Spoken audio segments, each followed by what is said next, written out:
Hello friends, நாம் கொழுக்கட்டை செய்யறதுக்காக தண்ணி வச்சுருக்கோங்க பாத்திரத்தில். இங்கே பாருங்கள், அரிசி மாவு. இது வந்து கடையில் வாங்கின மாவு தான். எப்படி செய்யலான்னு பார்க்கலாம் வாங்க. தேவையான அளவுக்கு ஒரு பிஞ்சு உப்பு போட்டுக்கலாம் ஃப்ரெண்ட்ஸ்.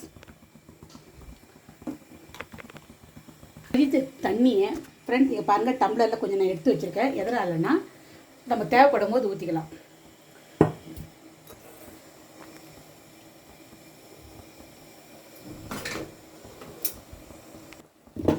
மாவு கொட்டிட்டு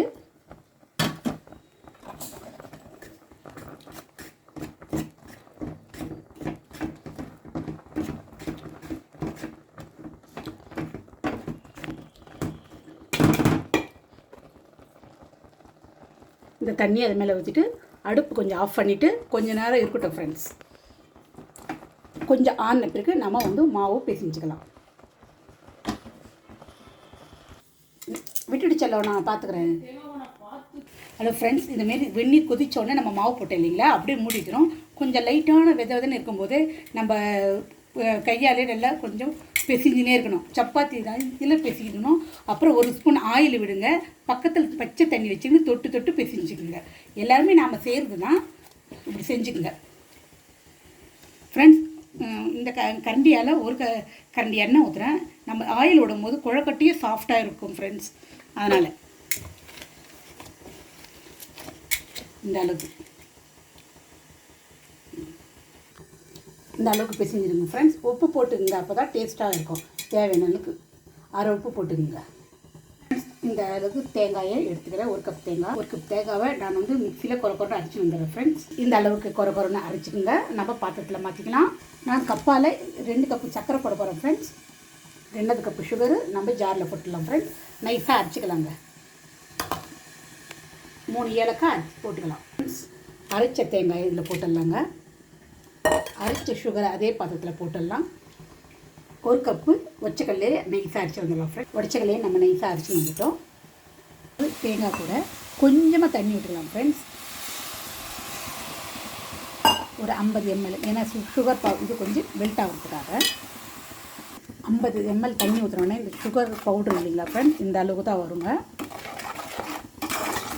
கொஞ்சம் கொதித்த உடனே நாம் அரைச்ச ஒச்சக்கடலை மாவை அதில் ஆட் பண்ணிடலாம். சக்கரை பத்தலைன்றதுக்காக நான் இன்னும் ஒரு ஆஃப் போடுறேன். 2.5 கப்பு எடுத்துருக்கேன். கொதிக்கிறதுல போடலாம் ஃப்ரெண்ட்ஸ். தேங்காய் சர்க்கரை கொதிச்சுட்டு இருக்குங்க. இது கூட நாம் இதுவும் அரைச்சி போட்டுடலாம். வச்சு கொஞ்சம்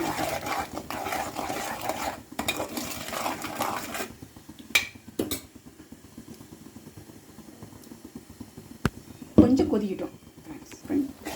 இங்கே பாருங்கள் கொதிக்குது. இந்த நேரத்தில் நம்ம உடைச்ச கல்லையே போட்டுக்கலாம். லாஸ்ட் டைம் வந்து நான் கடலப்பயிரில் செஞ்சேன் ஃப்ரெண்ட்ஸ்.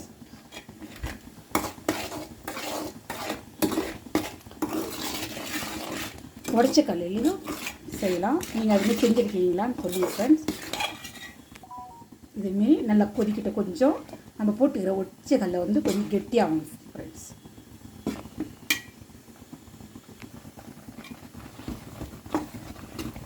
கொஞ்சம் கெட்டியாக இருக்குது பாருங்கள் ஃப்ரெண்ட்ஸ்.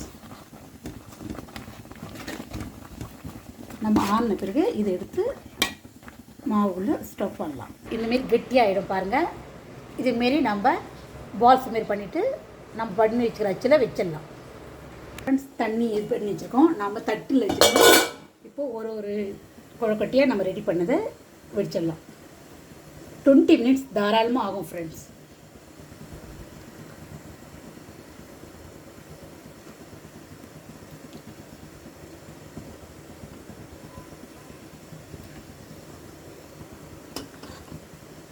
Friends 20 minutes ஆகட்டுங்க.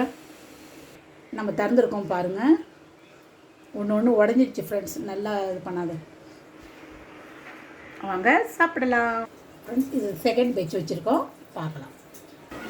பாருங்கள் ஃப்ரெண்ட்ஸ், கையால் பிடிக்கிறதே எனக்கு நல்லா வருதுங்க ஃப்ரெண்ட்ஸ். எனக்கு அது மோல்டிங்கில் ஒன்றுங்க நல்லாவே வரல ஃப்ரெண்ட்ஸ். வாங்க சாப்பிடலாம். மழை பெய்யுது ஃப்ரெண்ட்ஸ். மழை டைமுக்கு சுட சுட நம்ம கொழுக்கட்டை சாப்பிட்றதுக்கு சூப்பராக இருக்கும் ஃப்ரெண்ட்ஸ். வாங்க ஃப்ரெண்ட்ஸ் சாப்பிட்லாம்.